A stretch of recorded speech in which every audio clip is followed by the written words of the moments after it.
येत आहे एक विलक्षण असा योग ज्यामध्ये जर इथे दिलेला सरस्वती मंत्र श्रद्धेने आणि विधीपूर्वक जपला तर अगदी सर्वसामान्य किंवा मंदबुद्धी व्यक्ती सुद्धा तीव्र बुद्धीचा, तेजस्वी विचारशक्तीचा आणि प्रभावी वाणीचा धनी होईल.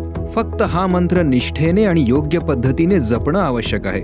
या योगाचा कालावधी 14 जूनला पहाटे 4:17 पासून रात्री 11:45 पर्यंत असेल. या काळात विद्यालाभासाठी जपायचा मंत्र असा आहे: ओम ऐं ह्रीं श्रीं क्लीं वाग्वादिनी सरस्वती मम जिह्वाग्रे वद वद ओम ऐं ह्रीं श्रीं क्लीं नमः स्वाहा.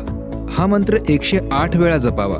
मंत्र जप झाल्यानंतर त्याच दिवशी रात्री 11 ते 12 दरम्यान जिभेवर लाल चंदनाने ह्रीं बीज मंत्र लिहावा.